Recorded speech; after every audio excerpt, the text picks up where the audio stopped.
What is going on, guys? Welcome back. Our MMA show. Ryan Moody, Jimmy Smith.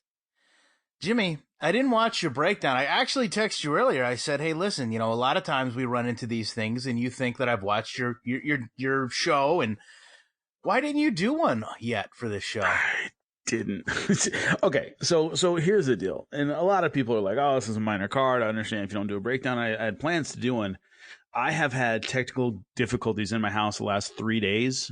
I've been on air all day today for ESPN and Sirius XM, and I had to do it from somebody else's house because the internet has been bad in my house for like the past 3 or 4 days.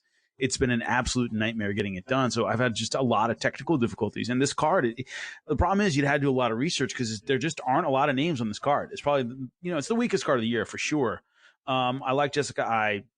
Professionally and personally, I know her. And, there's some intriguing fights on this. They're going to be fun at the end of the day. But basically, it's been technical difficulties that have gotten me out of this one. So it's been a nightmarish few days when it comes to that. You said that so politely. I mean, there are people that have really down talked this card. We're not going to do that. We're going to stay positive. I don't think Conor McGregor is going to come out after this card and unretire. I'm just saying. When anyone else gets attention, there's always a possibility. We'll hear from Conor McGregor. We will start in the bantamweight division. Jordan Espinosa, Mark De La Rosa. Listen, man, desperate matchup here. Both of these guys need a win. Both the guys really look for ways to get it to the ground. I was really surprised that this was the start of the main card, which is always a great way to talk about these fights. I just thought maybe you'd see Charles Rosa, Kevin Aguilar to start the main event. But, I went back and forth on these guys. A lot of these fights are hard to pick. I will say that. I'm going to lean with Mark De La Rosa, and I can't really tell you why. I just feel like he's going to have the better polished ground game. Yeah, that's certainly possible. I've always liked his submission game. 11 wins, 6 submissions. Doesn't have any knockout power at all. I mean, no power in his hands. If Jordan Espinosa gets it done, which he might, he's got to get it done on the feet, right? He's not a knockout guy himself. And one of the reasons that I was surprised this let it off is neither one of these guys are great finishers. When they do get it done, it tends to be on the ground. But the problem is that Espinosa, that's also been his vulnerability in his last couple fights. Both of them he's lost by submission. So I would go with De La Rosa just because the way his weaknesses line up with Mark De La Rosa's strengths. I think it's going to be a long fight. I think it's going to be a fight that he might get caught, but I think it's going to be late. Why they would start it off in this division with these two guys,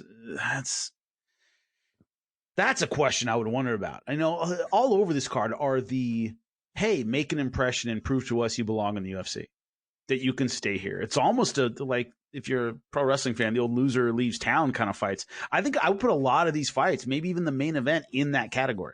And I think this is one of them. But I give, just like you, I give the slight edge to De La Rosa. Probably gets it done probably on the ground. Moving up, Andre Touchy-Feely, Charles Jourdain. To me, Jourdain is that guy that really cuts the cage down. Really makes the cage small. I'm very interested to see what he does in the smaller cage.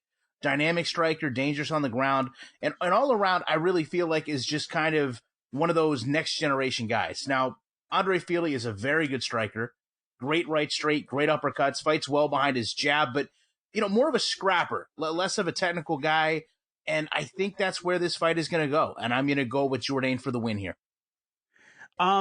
The issue with me, Andre Feely's fought better talent. He's rarely come out on top against better talent. Of course, Michael Johnson, Calvin Kattar, Yair Rodriguez. He's fought some main card, main event guys, but he hasn't come up on top when it comes to that. And as you said, in a division where you need a little bit more than brawling, that's kind of all he's had. It only works about half the time.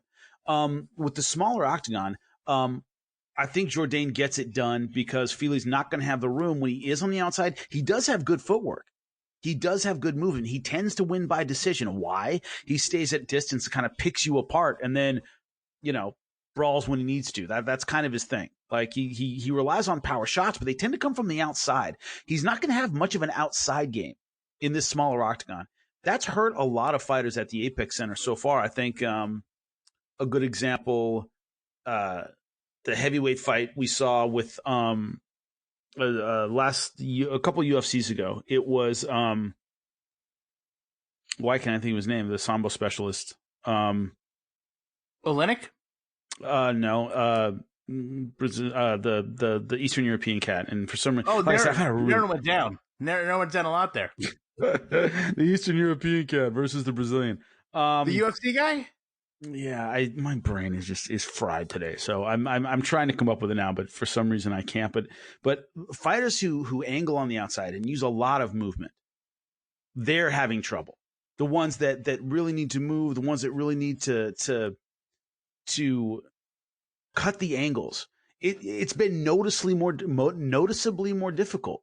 It's been really, really hard for those fighters to get over the top. And I think that's going to be continued. Blagoy Ivanov, that's what I was thinking of. Blagoy Ivanov, Augusto Sakai. Augusto Sakai is a big heavyweight, but he moves a lot. And I thought it was easy in that fight for Blagoy Ivanov to hunt him down. Every time he threw a right hand and he would back off for a second, boom, he's up against the fence. And I think that's going to be an issue a lot of times. Andre Fili likes that tick-tock movement from the outside, and he's not going to have the ability to do that. I think Jourdain does a good job of cutting off the octagon and making this a small man's fight, which is his kind of fight. I know one thing. They put Francis Ngannou in this cage, somebody's getting knocked out of it. Well, someone's getting killed. They're going to catch their head in the 15th row, yeah. If that really happens, Jimmy, this is a bad call out of us. I'll Moving forward, speaking of bad calls, here's a call that Gustavo Lopez didn't want to get. He is going to fight Davishvili on a 3-fight streak, great takedowns. I mean, this guy hangs on his takedowns, too. Good cardio. For a guy that mixes in head kicks and knees and spinning attack, I thought Davishvili had this win over Ray Borg to start with. I looked at a little bit of Lopez on footage. Unfortunately, it's like a year old. He has a really traditional boxing stance with a kind of a hands low kind of style, and that's not going to work out well for him in this. Comes in, 140 pounds, all respect in the world for taking this fight with his 4-3 record, but this was going to be a tough out for Ray Borg to get a win. I certainly don't see somebody coming in on a 2 or 3 days notice and doing anything here. Yeah, and he's used to fast fights. If you look at his record, that's going to be an issue, is making the adjustments to guys who are veterans, who don't go away easy, who don't get into firefights quickly. Vadashvili is an experienced guy. And so the issue is going to be, can he handle deep water? Can he handle a tough guy who doesn't go down? Does he handle a guy who's been in there with much more veteran names? That's going to be a big issue. This step-up kind of fight usually takes a big transition. He didn't get that. It's late notice. He's not in great shape. And maybe he was training for a fight or something, but he wasn't in fight shape. He wasn't in the middle of camp. And Vadashvili, if you remember the Ricky Simon fight, it's the only fight I've ever seen where a guy was declared unconscious after the bell. One of the weirdest finishes I've ever seen. I did not agree with it. But other than that, which just totally strange. This is a really talented kid who belongs certainly at the mid-level of the UFC. I would have, once again, picked him against Ray Borg, just like you. And style-wise, this is a guy against tougher fighters tends to go decision. Remember, the Ricky Simon fight was a decision that he would have won, and then he's gone on 3 since then. Brad Katona, a strong physical guy with good timing, who likes to come forward, and he nullified his game completely. So unless Gustavo Lopez manages to land that KO shot very, very early, this is Vadashvili's fight. I would agree. Yeah. We're doing a lot of agreeing for you not doing a preview show, Jimmy. I know, man. It's crazy. Co-main event, Carl Robertson, Marvin Vettori. Vettori is a great outside guy, and I went back and I watched the fight against Izzy, and I was really surprised how well he did in that fight. Very diverse with his striking, high kicks, does a really good job. We talk about it, showing different looks when he goes in and out. Vettori, former kickboxer, well-versed on that outside strike game, and again, how is that going to factor into this smaller cage? I think you also have a guy that does really good with leg kicks, elbows, combos. To me, ultimately, strengths win fights, and both of these guys have clear-cut tendencies. I'm going to lean more towards Vettori with the win here. You know what I'm curious about? Is this the one that was supposed to happen a couple cards ago, and Robertson didn't make it, and Vettori went off on him at the hotel? Yeah. Do you remember that? And he had to be restrained. And it's so funny. And I want to explain something very quickly. You saw Vettori yelling at Roberson in the lobby of the hotel. A security guy comes up who wasn't that big and pushes him back, and Vettori goes back, right? Vettori just, I find it, still yelling, screaming. I saw all these people. Oh, if he really wanted to fight, he'd get past that guy. Oh, what a bitch move and all that stuff.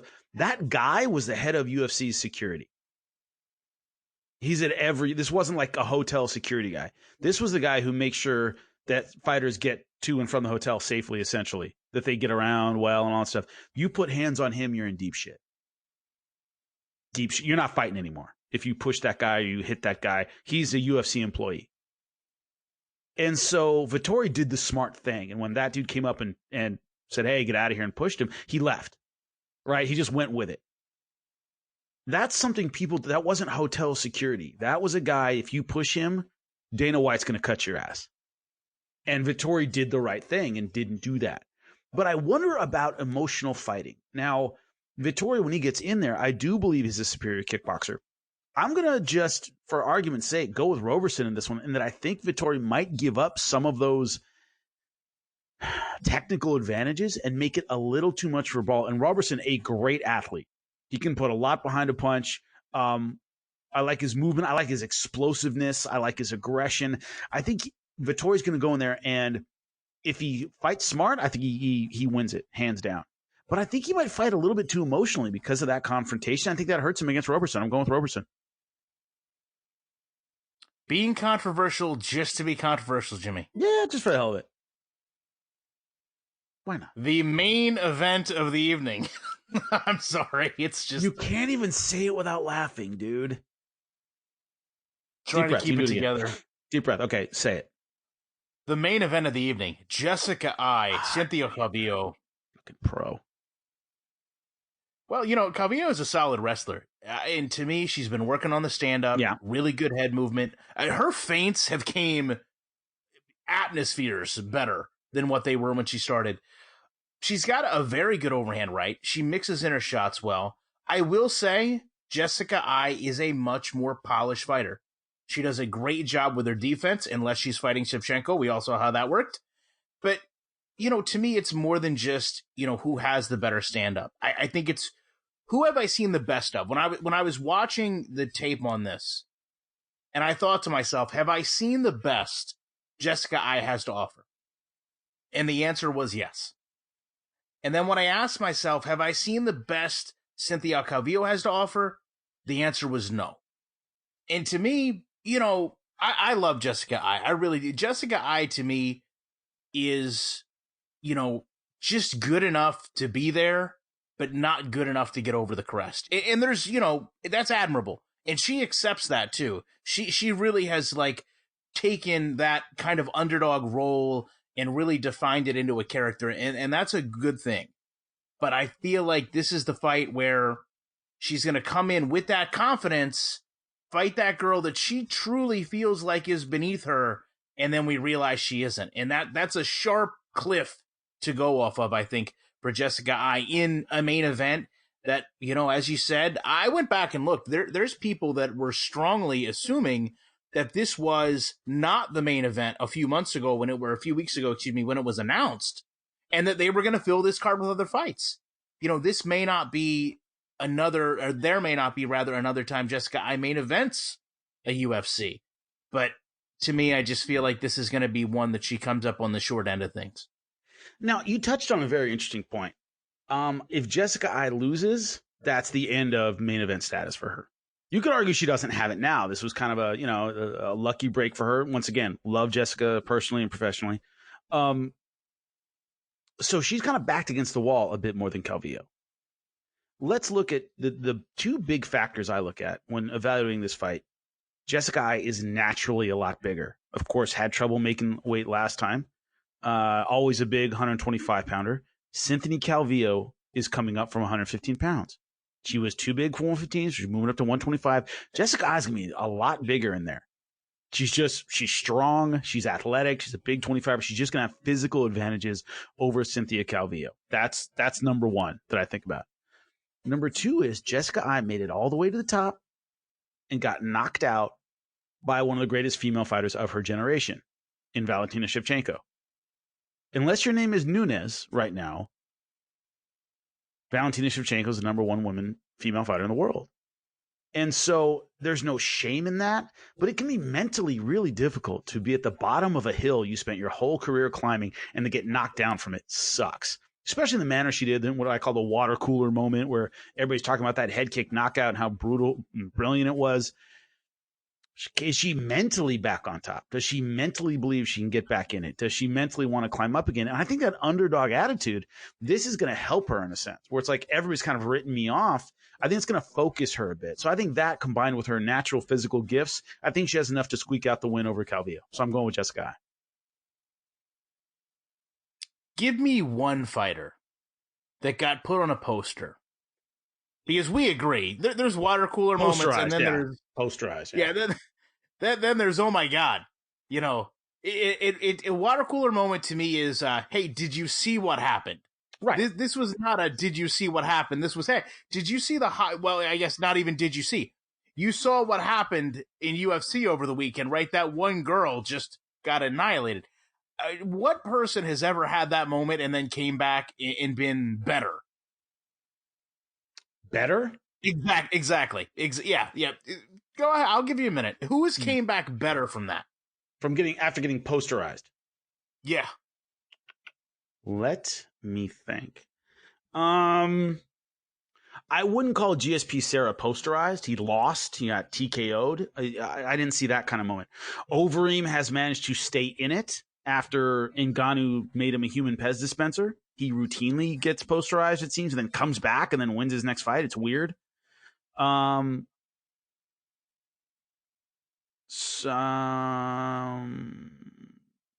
only one, not even posterized. I can give you a lot of examples. Cowboy Cerrone, for example, of fighters who stayed in it. And I'm not saying we'll see Jessica get back to championship level. I'm saying we've seen fighters. Cowboy's gotten his butt kicked multiple times and come back and always gotten on another streak somehow. Overeem seems to get those posterized moments and comes back and gets on another streak. That's all I see Jessica Eye doing. I'm not seeing her coming back and becoming suddenly championship level or a threat to Shevchenko all of a sudden. I think she's good enough to kind of stay in that middle ground and maybe get 2 or 3 in a row after a devastating loss like that. I think that's possible, and that's all I'm expecting out of Jessica Eye. I don't think she comes out and blows Calvillo away and we see a totally different fighter, anything like that. I think she's tough enough to stay in it after a loss like that, and I can point out a million examples of those. Yeah, to me, when I think about Jessica Eye too, I often think about my own adventures in grappling because, to be fair, we walk the same path. Like, I suck just enough to be irritating. Like I'm good, right, until I suck, and then when I suck, it's too late. Jessica Eye is that same style of fighter. Like, she's good until it falls apart, but when it falls apart, it's awful. So when I redid this in terms of picking against her, I'll ask you the same question. I literally said to myself, the best Jessica Eye is in the rearview mirror. Are you telling me that you think then that Jessica Eye has more to offer? Because that was really my main reason for going against her. I don't see her having any more to offer than what she's already provided. In fact, she should probably learn how to check leg kicks from what I watched, but that's not here nor there.